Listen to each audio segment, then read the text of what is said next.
Proverbs chapter 5. My son, pay attention to my wisdom. Lend your ear to my understanding, that you may preserve discretion, and your lips may keep knowledge.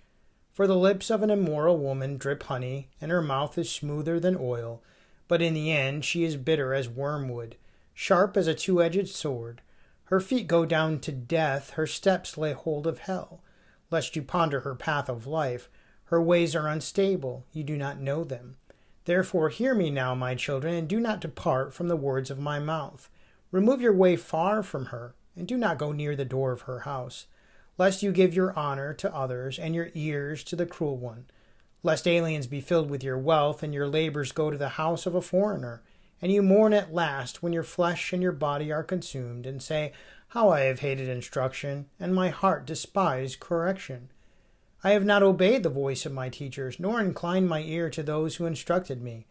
I was on the verge of total ruin in the midst of the assembly and congregation. Drink water from your own cistern, and running water from your own well. Should your fountains be dispersed abroad, streams of water in the streets?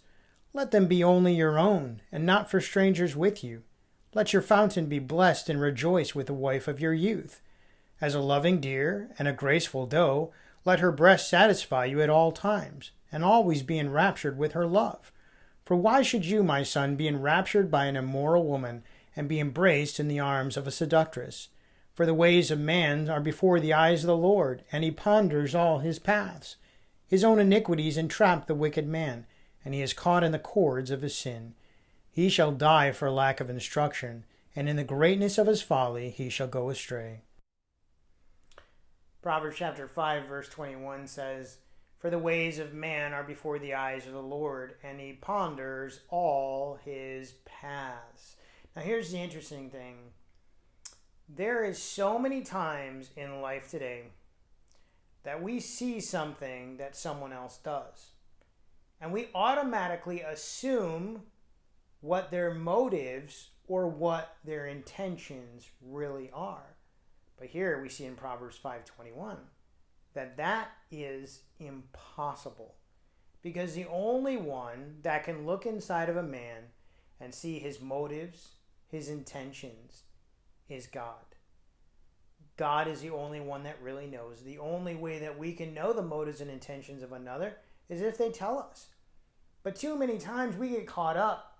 And I think this is something that also helps to drive us to anger and to hatred. Because we see something that someone does and we say, they were doing it to hate me. They were doing it in anger.